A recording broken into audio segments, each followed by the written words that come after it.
I have exhausted all I have to say about Reverend Father Joy Nwebe. I have exhausted it. The only thing I remember was God. A believer of Catholic Church. Bukwele no Father Joy Nwebe Mass. Tini ana prayer petition. Ina ekpele na begi tini ana ekpele. Because na okwu agafego ifoka voice him dey very low. Because in our own part aya na emekwa ka ike high. Aya kwugo akwuo isi wee do anya mana Father Joy Nwebe achọrọ ịnụ. Enwe video ya post to just go back and check. Ọ sị na enwere ihe dị iche Ebuka Obi na onye gwọrọ ọgwụ ego. Nwaanyị ọnụbara nwaanyị. Na ndị chọọchị kwesị Ebuka Obi na-aga chọọchị regista na youth. Alisi ọ na-abịa na chọọchị ndị fada ama n'anya na akwụ. Ma ọ bụrụzi ebutezi ego na-ebi ya pride aba isi. Amara m ihe bụ problem Father Joy Nwebe. Mana as a good person mbụ. Adokwa perfect, and I'm not saying I'm a perfect person. I said as a good person mbụ. Ka itinye Father Joy Nwebe na ekpele. God, we pray in Jesus' name. Every spirit of bitterness in the life of Father Joy Nwebe. First of all, we thank you for your son, Father Joy Nwebe, Reverend Father. We pray about his life. God preserve him. Show him mercy. Show him mercy. In anywhere that he has sinned against you, show him mercy. Show him mercy, O Lord. Let your mercy continue to lead him. By your mercy shall no man prevail. God, let your mercy rest upon your son, Joy Nwebe. And we deliver him from every spirit of bitterness and wickedness. Every spirit that have possessed him. Whether the spirit possessed him on Eboja mountain, or as a cause of watching video as a form of bitterness or for some of any kind, because he sounds more like a bitter person. He sounds more like a defeated and frustrated person. God, his name is Nwebe Joy. God, let there be restoration of joy in his life. Let him hearken to your words and know that he's no longer building your temple, he's destroying it. And which there's a punishment for anybody that is going against your word. You destroyed Pharaoh, not because Pharaoh was a wicked man, because Pharaoh wanted to interfere with the promises of God and your agenda. You destroyed him. Please show your mercy upon Father Joy Nwebe. He's your priest. Show him mercy. Do not destroy him yet. And may your mercy always come upon him. And for every other person now supporting your journey, may Lord forgive them, for they do not know what they are doing. Have mercy upon him and his followers, and make the Catholic Church open their eyes, open his eyes of understanding. Let him see more of you in his life. And we pray that your favor and your mercy restore him back. Oh Lord, open his eyes, because it shows that now in his word he said Ebuka Obi should have come and be with them, so that they will know that he is with them. So God, open your eyes to make him to know that this guy is your son. Open his eyes, because as it is now with the way he's speaking, it's like his eyes are closed. For him to use that statement, Lord, open his eyes of understanding, that he will see and behold you again in the life of your servant, Evangelist Ebuka Obi. Every spirit of bitterness, fight, quarrel in your house, we silence them by the blood of Jesus. Amen and amen. Because then I end this video.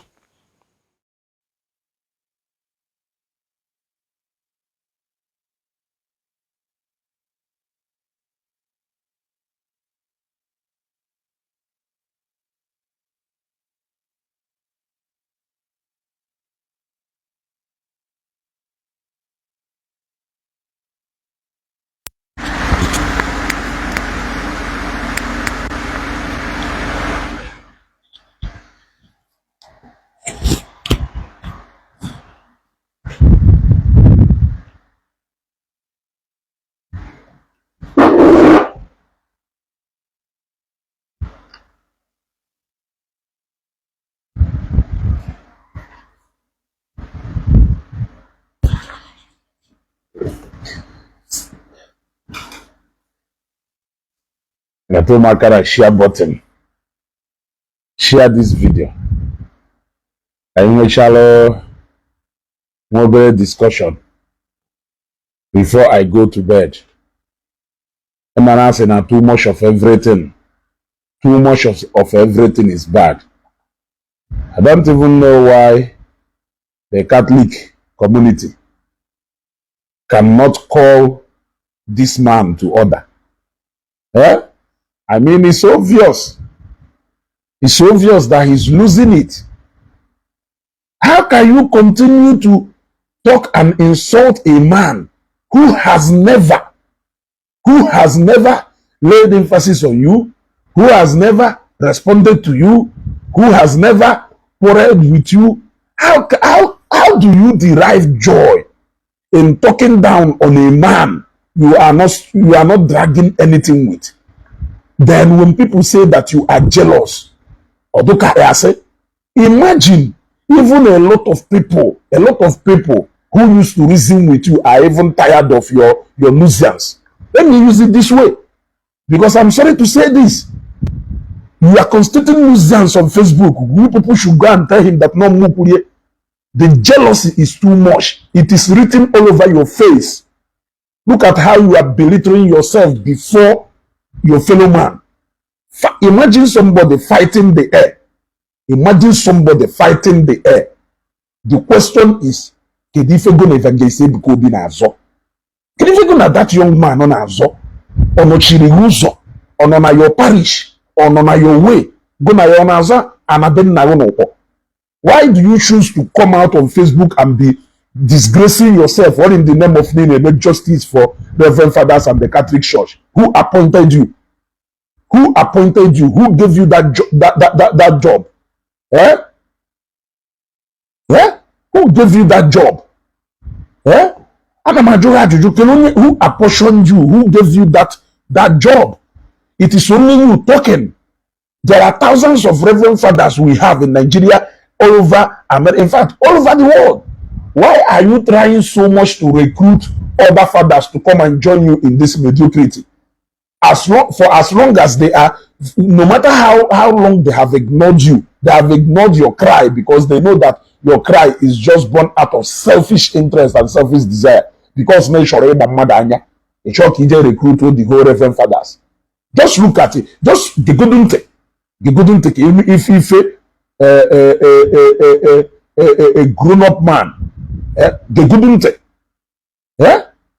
They couldn't take. Yeah? Gente que me fait a grown-up man on a corner. Sometimes I feel, no matter how I try not to talk about this man, I will also feel like talking on behalf of his family, because I believe that the members of his family cannot talk to him because obviously you know you are a father, but you keep disgracing your family. Imagine J-Pack. Imagine upon into my J-Pack. J-Pack could not even hold it anymore. All he did was to come out and can the Maluko not support her, because the dance of shame is becoming too much. Mason and the mother, but you are the person who is disgracing yourself. Imagine how Evangelist Ebuka Obi reduced go into a shaft. Evangelist Ebuka Obi reduced go to a market woman on a corner. Evangelist Ebuka Obi reduced go to Father na Kwasare. You will now come on Facebook to gossip your fellow man every day. Ebuka Obi. When last have you ever heard Evangelist Ebuka Obi mention Father Nwebe if you think you are that important? Have you ever heard Evangelist Ebuka Obi mention Father Nwebe? Or Kacheta itself na somebody that can only exist. You eat Evangelist Ebuka Obi, sleep Evangelist Ebuka Obi, wake up thinking about Evangelist Ebuka Obi, you dress Evangelist Ebuka Obi, you go out to Evangelist Ebuka Obi, you come back to Evangelist Ebuka Obi. What a shame. What a shame. Okay, mo okwu ahụ ekwu ezugbo ya ekwu. Hey, what I go? Ezugbo ya ekwu. Ka mpere elu ife dị mkpa mmadụ na abụsịsị n'ọnụ. What a shame. We'll play with you. Respect is reciprocal. If you think you cannot respect yourself, we help you. You want to go? Just get good. If you say old man, they disgrace your way. Gente. Standing on the truth makes standing on the truth makes you strong and fearless. I want to go there is sufficient grace. You were able to if you hear it. Well, no, Talama forgotten. Yeah, carry all those fears you have been harboring. Macaron, he married you when you acquired all he gave to you. Nearly access the Lagos. No. Ministry. Encounter those who encounter this ministry. And after staying in Lagos, we are given opportunity either to disobey the church or to obey. And you chose to obey. You want to go for go against that spirit of rebellion and the pride. Because you acted opposite this very person. Then you will need access on your body. Even level merube in the data retreat. Who go on not like it only presume. Do you even need to praise yourself? Have you ever seen Evangelist Ebuka be praising himself? All people they praise you. Who go on they presume or do I have seen a gonna in competition? When you do notice you, if not because na join the league, who even notice you? Very name on Lagos. Do I know who Father Nwebe Joy is? I don't know you. I don't know you, sir. You don't exist. You only exist to the parish in a loca. Eh? Every day, Father Nwebe Joy this. Why are you telling us about yourself? You a bird. You are given opportunity to obey or disobey. Who asks you to tell us about yourself? Who asks you to tell us the life history of yourself? Who cares to know about that? About America. But I don't know why God gave it to me, and also clothed me in the garment of holiness and discipline, that I can stand within my spirit and my conscience and say, look at America.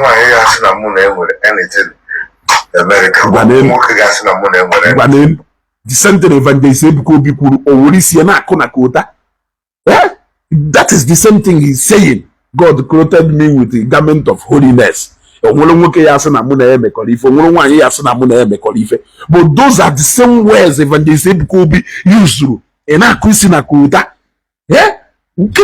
Go na this young man he doesn't even know that you exist, for God's sake.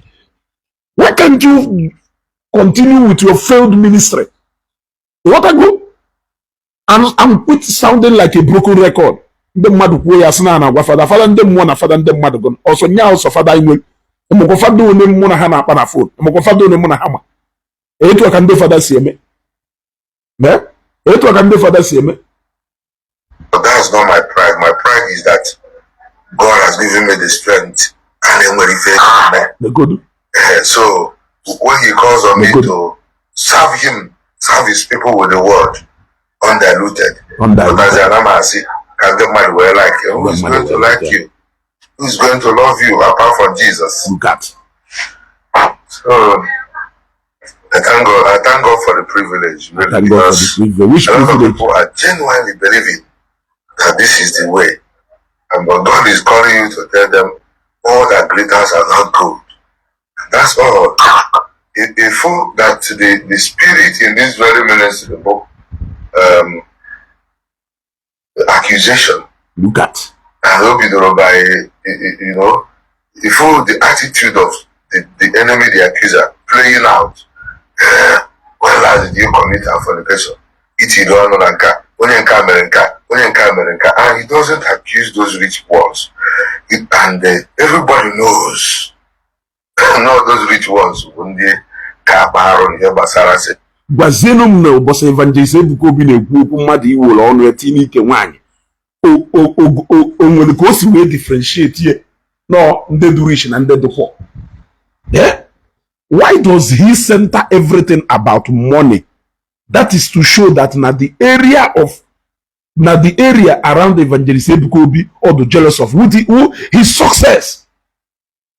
The grace is there. God may make different grace to people according to how he wants. We may be age mate, but we may not be grace mate. Why does he always single out rich people and why does he always refer to rich people, money when it comes to Zion? That's what I'm asking. Like all the preachings Evangelist Ebuka Obi na Zion ministry, which one has he ever differentiated between poor people and rich people? And then make this somebody shut I'm for the comment here, but somebody said I'm made this Holy Ghost court called going to if I'm on that for people who will go Mandesi America bata Mandesi UK bata and I put a couple of subodo bata either for no handle their case one-on-one with Evangelist Ebuka Obi. Why does he always used to refer to money each time? Does it mean that is the area or area around Evangelist Ebuka Obi that you are jealous of so much? What a pakari be na nkwasi na okpare na ajo fe gente.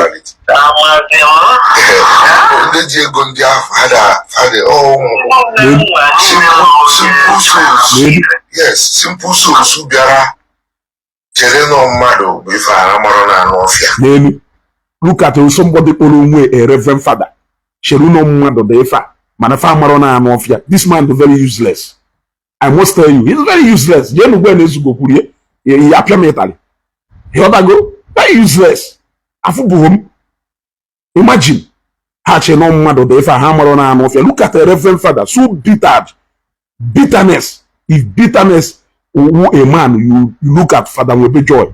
If you go to Uji, when you any mad with Syrian, yeah.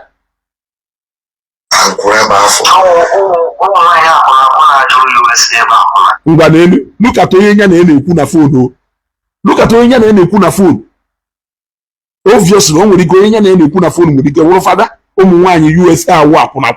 Omunwanyi USA wa kuna. Eh? Ebo no kuna USA kita ona nka kuna. Oko USA kono. Ando kwa kuna dewelie. Ocho he expose kuna ono be. Shameless people. Omunwanyi USA wa kuna. Eh? Okwo the reason patara haji target in the USA okwo because non the USA who na contribute more to Zion na bia na nde no in diaspora.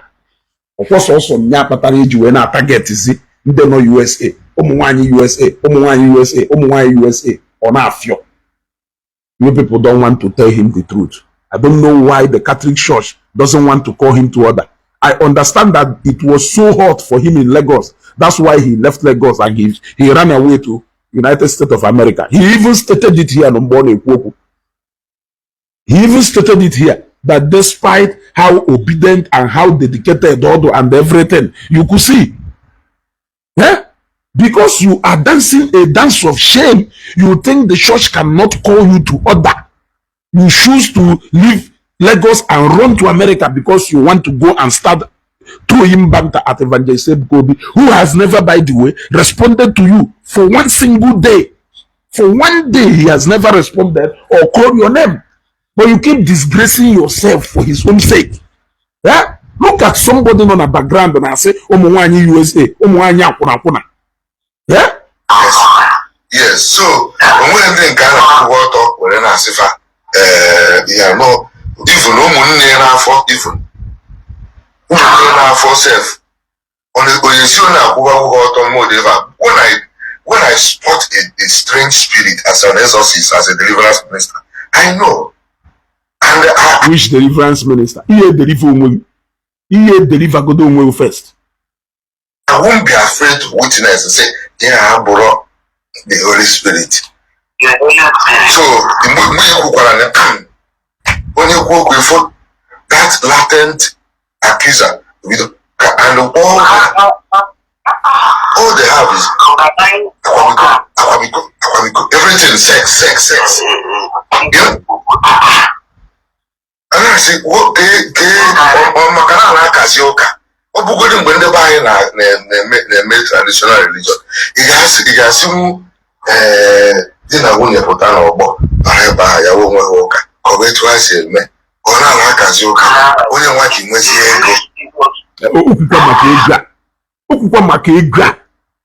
Why always talking about this money?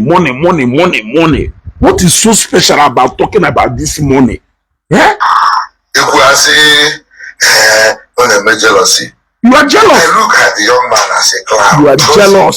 You are more clown than him. You are more clown than him.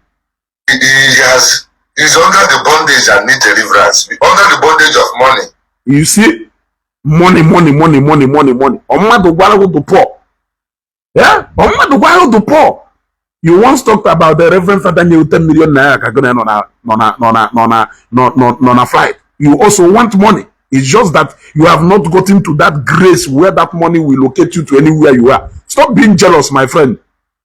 When you say go maintain no grace, yeah, grace again. Nonsense. You will maintain no grace, yeah, you go live in the wrong way. Talking about still money, can go flow. Money. What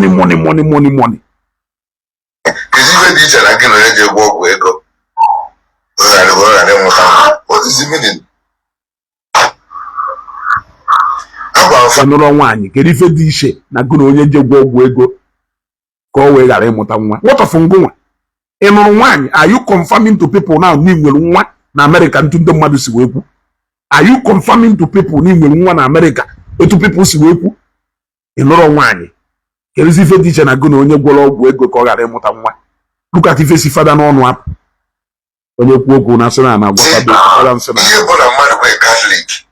Na chief joke before I continue with jargon so on ourselves, let me ask you people, or church can na jo, church na Bible, church also na number one criteria mmadụ yeji weje enigwe. Ana m ajụ ajụjụ, or church wụ number one criteria mmadụ yeji enigwe. So bosi elu enigwe iru ebe a, if is there ajụwo, are you a Catholic or are you an Anglican? Every time, Catholic. I say Catholic. As if Catholic is just a confirmation that you are a candidate of heaven. Eh? Mass. Mass. Si ọ bụrụ matter of Ijoka, no, onye isi ụka Ebuka Obi na onwe ya bụ Ebuka Obi. Eje ụka mbọsị ụka nọrọ ala, obiokwu nọrọ n'iru oche. Gosi ndị otu ya example, how to be loyal to the priests. How to be loyal to the priest. Loyalty can also. If I want millions of people to loyal to Evangelist Ebuka Obi, I'm not the Reverend Father in question. So loyalty can also.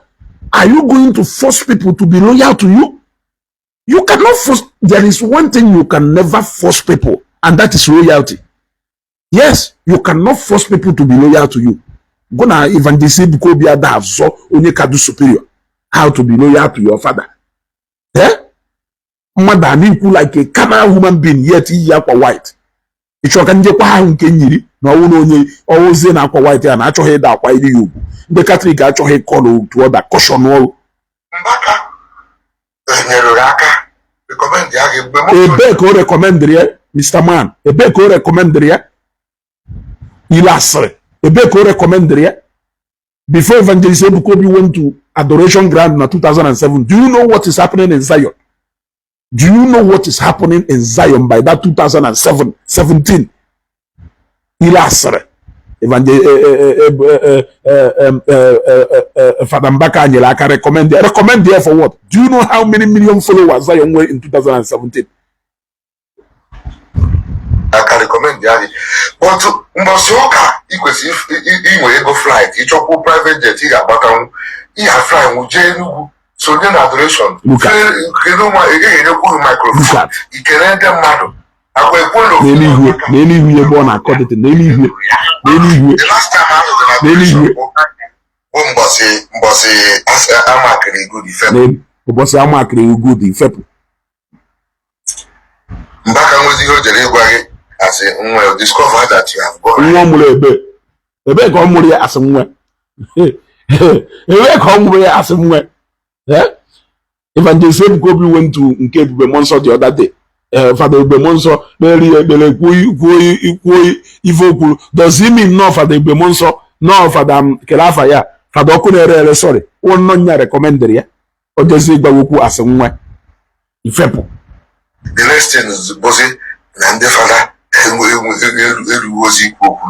na strange things in them. This is not the way. This is now the Catholic. Not the father's organ. The father said to him, are You see now jealousy. We have right to say because more than jealous, my friend. Children, you are more than jealous. We don't know what you're putting in. 20 of our children are with you. I'm glad that you understand that. To their head. I'm glad. I mean, I don't know with jealousy there. You are jealous, my friend. If Evangelist Ebuka Obi before you wake up mad to see about Lagos. In fact, to Evangelist Ebuka Obi, you are not even existing. No, that he may one on say ne free Evangelist Ebuka Obi you wake up mad. The only thing he feel read you wake up mad white. The only thing he feel read you wake up Evangelist Ebuka Obi mad this white in a cohesi. Because it seems like in a white you will now the greatest access in will know what. If you wake up you want us to tell you. You want us to tell you if you wake up by a as human beings. Then if I don't want you gather crowd do about fashion on a walk or a boutique and a menka or career with his money and all his multi-million hotels and all that. You may go no to Christy. If I get all Lamentation chapter 1 verse 1. Lamentation. Father will be lamenting.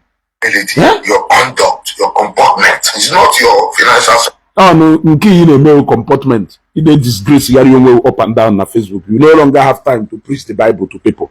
What you now have time to do is to talk about the Evangelist Ebuka Obi morning, afternoon, night. Reverend Father Dokayo. Why can't you even talk about Akwokoko? Talk about Matthias. Why can't you devote this kind of time to talk about Matthias, Akwokoko, and Ofodunde Dibia? Why can't you devote more time? Why are you devoting time? You are even making reference to Akwokoko while you are addressing your fellow Christian. It's not the crowd. After all, hotel Akwokoko is church. Name. Week to week. Name. What's the difference? And he has been there. He has been to Hotel Akwokoko. That's why you man on a Juju. He has been to Hotel Aqua. That's why you man on a Juju. Anyway.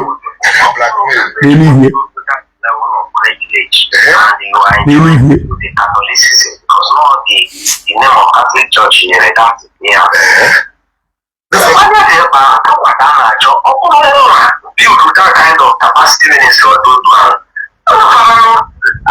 build where in the way they do program. Sakamas, which presupposes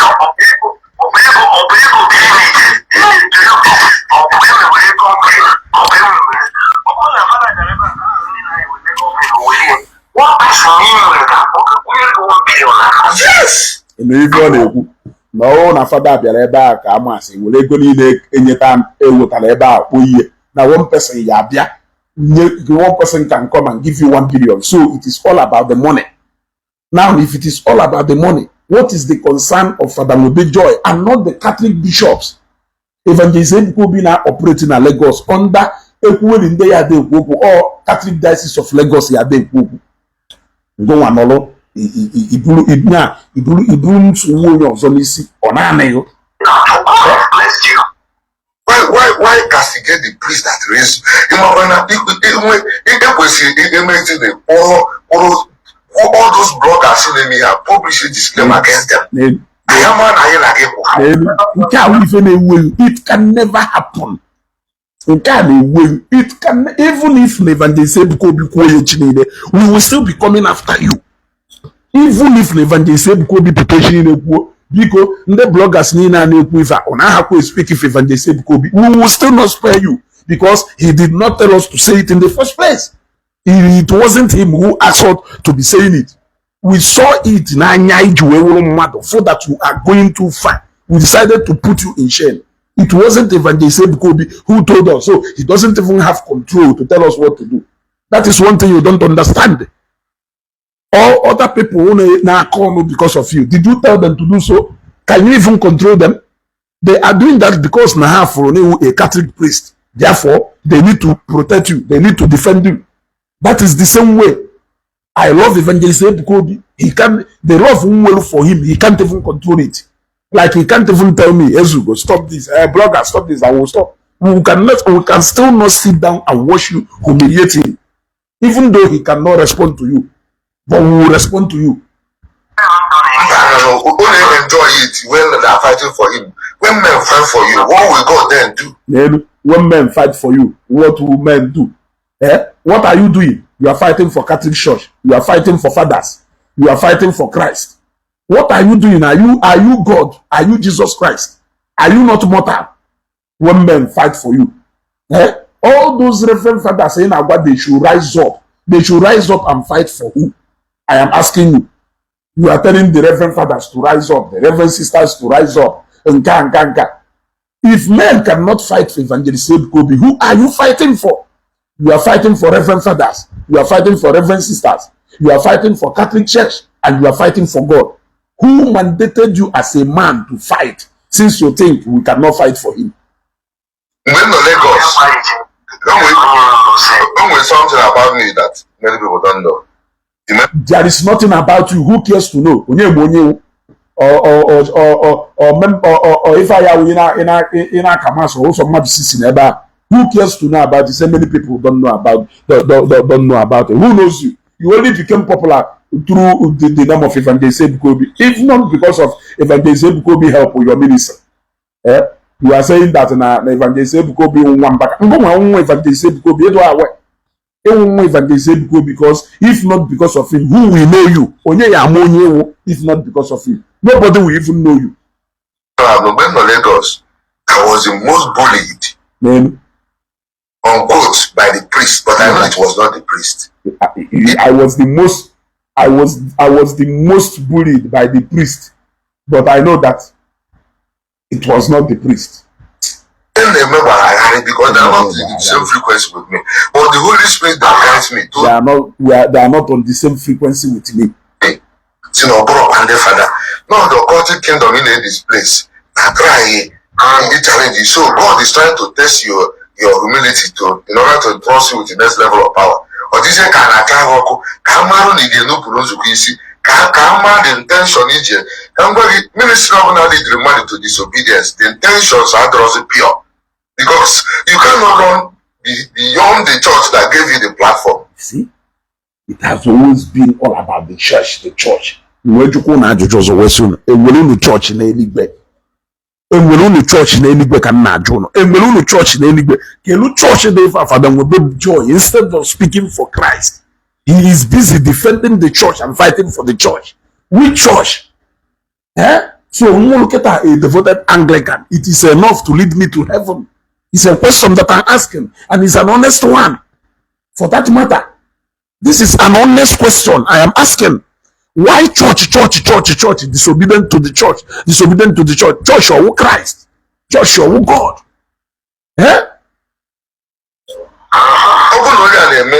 Ojo parish register here. All to us not know why. Or by a youth, put an active member. A minister within the week. The man church of Fuji grow. All church got where come, let us dialogue. But whereby you have made yourself a priest where you are not ordained.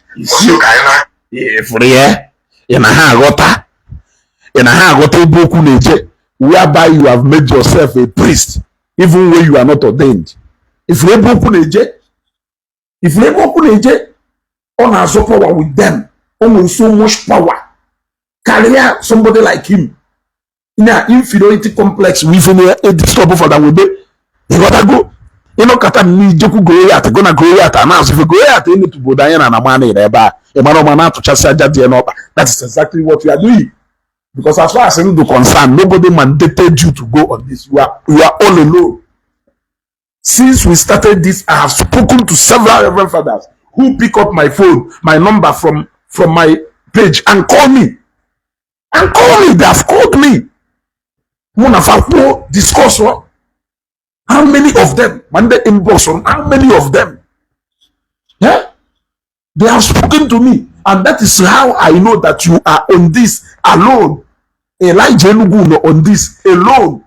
Every single person against Evangelist Ebuka Obi from Catholic Church, you are on this alone. If the church want to handle Evangelist Ebuka Obi, the Catholic Diocese of Lagos can handle him. For the fact that Naha happened, your name very phone name. Why are you crying for the belief? Only the hierarchy of the church. Oh no, the people who know the Catholic Church is supposed to handle evangelism. It shouldn't be you. There are people who have the powers and not you. You can only talk. Talk. More like Ifaniku, the minority may have their say, but the majority will have their way. There are people who can handle evangelism because be better if they want to do so. It's not you. You are crying for yourself, for your selfish interest. Jealousy of the highest order. If we see our master worker, can you use those that privilege, all those priests now, why not go to the party and get 1 2? You need some word. You need some word. Yes. You joke as a Catholic, a man, at least a child in Gahaka. A foreign okay. Ona try so much. Ona drag Ebuka into this. Happen Ebuka Saka. Ebuka no time for this nonsense in there. The man no way to occupied. Time we do too much or attend the chapel to things on the menuke. You are only trying to drag him because no way the numbers. You are only trying to drag him because no way the numbers. Ebuka never do face no way for the way. And I bear every day that Ebuka spoke for you. Ebuka do this. Can you feel now only Ebuka happy you can't know you are only calling him because you know wrong with the number. And I talk about Monso Kuku or Chohi and I drag here Kuku. Yeah? Unuku. I know that we say, I will the office of Lagos 1 9 no, Garoka. And I'm attacking even self. You see, is so seed of faith, the humility under that ministry. The chopper father also say to an name, Mengen and the father, or Boro. Sunday, would you do it? Either na ponka was as among Nasaro to among no to class, they are connected the Gacoria. Even that work on a Jeremy Weber.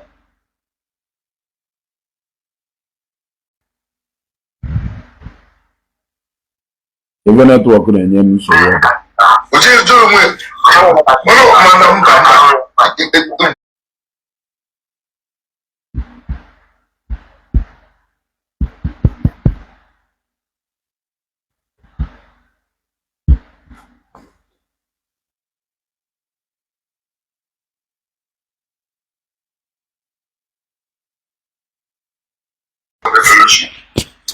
Na every data made the fire. Recharge data. More than how many GB per day? Beyond where you can return. Inability to disclaim against you getting the car. You see? Yeah. Saliro no sino ge use your private part.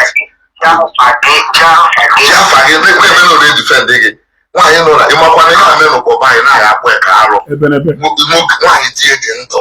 might if I men Obona, I work alo, Mane Banu, no one in America, Jenny Nala Apugalo is you. If Macano Gation could know you where you say if I men Obona, I work alo, Guma Balu Duma in America, Jenny Nala, Ndo Pobono, Upugalo. Father Wala, Apugalo is you. Onye pụta onye kwuo okwu bishop apụtaga ti disclaimer onye kwuo okwu ndị niile na-akọ cheat maka na ha na-edefend mmadụ ole ka ịpụtaga ti disclaimer ndị niile pụta na social media na-edefend Fada Mbaka na-ekwufere mmadụ ole ka Fada Mbaka tigo disclaimer ndị niile na-edefend mmadụ n'ụwa mmadụ ole ka etigoro disclaimer. You will continue to put disclaimer because nation can disclaimer over Ogeshi because no qualify your Messiah. When you see no master of purity, virgin, we marry heritage. At your sin or marrow, that we end there. No problem what you do. Ogeshi, them Baka, Boyajine, Baka survive rehab because on Baka. And remember when Ki esi ekwe okwo na ngwa ka ebe society na ebe kwuru na onwere nwa enwuru n'obodo oyibo. Na ekwuru na as a reverend father Mbaka ewekwuo no arrange the native doctor. What of ngu ekwuru na emuru nwa nwanyi ka ogono ka emu na America ka ebe. Can you feel about it? Is that not an allegation? What did you do about it? It's a question. Yeah? It's that you imagine no one go able such an allegation. Na Mbaka survived because no Mbaka. Ngu makwa na ekuru na emuru nwa nwanyi na America. Na emuru nwa na America. Father muru nwa. Can you feel about it? Ekuru na eji evidence nke. What did you do? What did you do? So, inability to publish a disclaimer. It was one inability to repent of Ebuka. You will keep waiting for that disclaimer that kingdom come. You see, I want this guy is a clown. A clown, a reverend father. A reverend father. In Agban, no, the reverend father, my mama called me or my papa called me, and not God who called me. In a clown as a reverend father. Is that the level of bitterness? Ebe your own vindictiveness in Keulu Golo. Eh? Afro picture ebi mana ase bore Evangelist Ebuka Obi akwosha gidona yisina chi bi chantutu nibe still e choro mburu isi okpo obaba kpolowo iwe malo na ebe ahụ na awa ya kana ntulo ogbu da ebe a that wealth that he has accumulated. Okukwa wealth accumulated. Accumulated. Why does it look like he is so much bitter about the success of Evangelist Ebuka Obi? Why always making reference of money, wealth, money, wealth? Even when this young man, he is not even talking about you. Na kupusisi na woro, na kupusisi na aja, na zopusiana, na enye ndu nsogbu because of him. Umewekwana 100 days. Ngobologo jemechie na ngotala. Nke ake ya agbomi ile bi na-ekwu okwu. Have you not seen that this mountain you can never stop? Odobugo anya. And Oma has what to do. So I pray that my prayer will let those who are criticizing the priest, attacking the priest because of them, be very careful. Be very careful of Gono. Be very careful of Gono. On a men decide the shark and never katagundu. Mana, nkota na abo apagari begu, borona apagari begu. No matter how you ignore that nkota, you will one day come out, shop nkota as because you have upon in those who are criticizing the priest. Every other person in this life should be criticized except the priest. Makani Wuchuku, Ewa Bafada. Every other person should be criticized except the priest. Evangelist Ebuka Obi should be criticized. People should criticize him. People should talk down on him. People should call him all manner of names. People should insult and disrespect him, except you, the priest, because ni yawa. Yeah? Because ni yawa. I wonder how many times you keep talking Evangelist Ebuka Obi melu Mataya Sanka melu Father Mbaka. What of Mataya Seporo Yafa? What of Ihe Deporo Yafa? Evangelist Ebuka Obi Apo Yafa. Opo Yafa no. What of Mataya Seporo Yafa? What of Ihe Deporo Yafa? Ihe Deporo a criminal. Ihe Desena Father Mbaka a master in criminality. That's what he said. I just quoted him the way he said it. Not a master in criminality. Because of one also the only call card. The Holy Ghost will call you 2 times. You did not hear it. Here it is not your target. Father Mbaka, Matthias is not your target. Your target is Evangelist Ebuka Obi. You want to tell us about those people who are criticizing. If you go to criticism. No, attack, please. No, it's because a generation that abuse prophets and wanted prophets. That generation, go and sit down. Go and sit down. If you say people are you don't worry about say that that in the which generation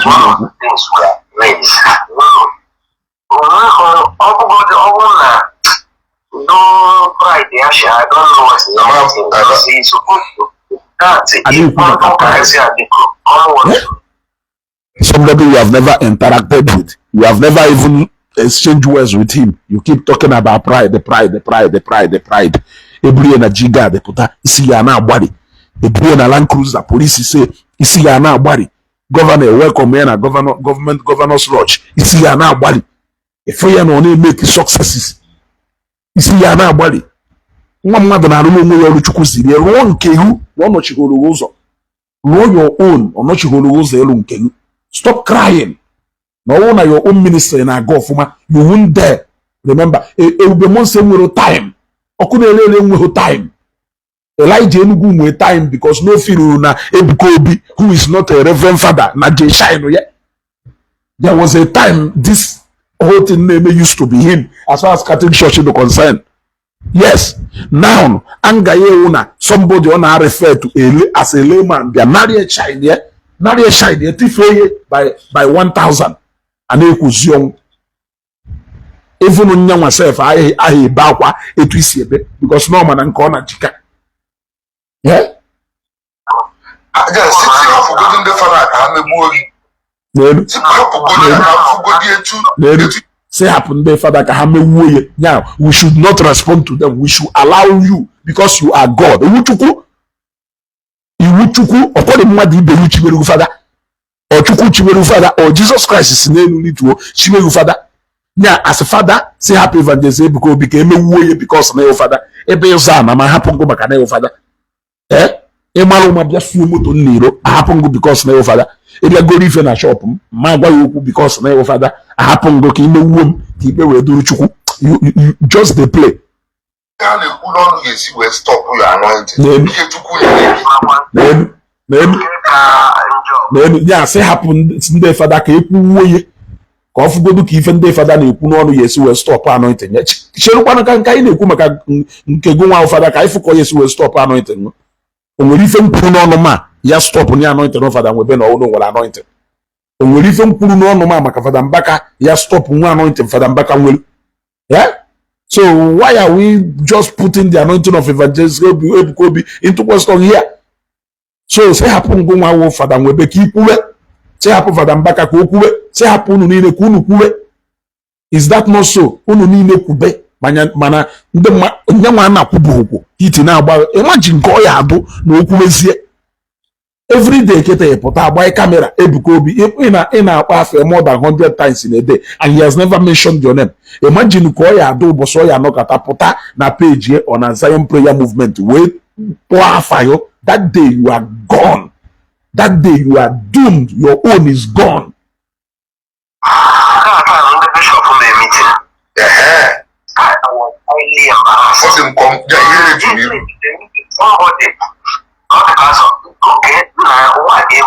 Somebody watching recording the bishop. Okay, only with a sense, we must go to the public to see what you're engaged with anything. And the bishop is a conference.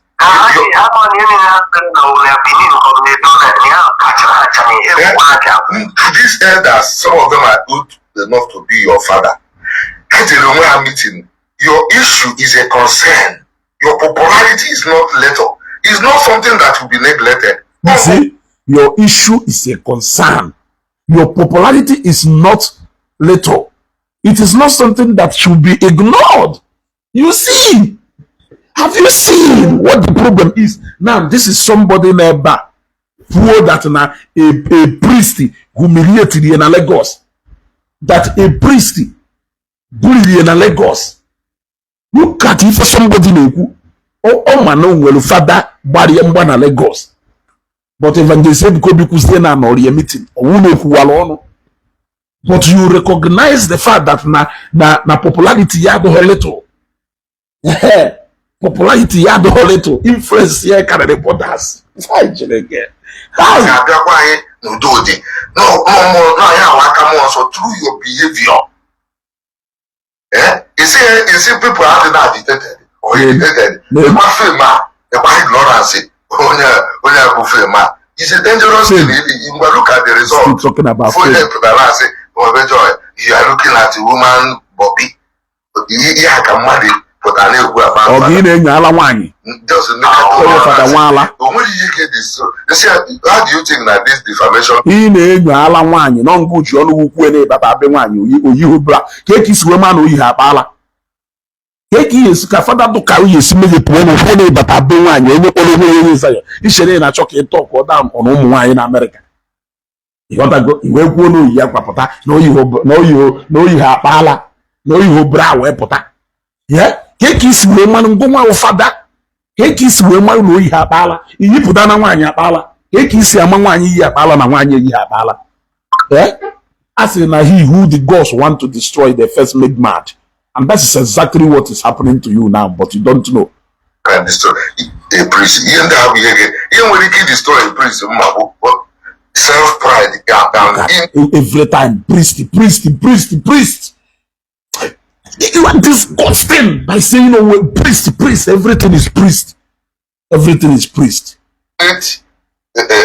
Disorder of living in error of vanity and pride. Because you have a man confession.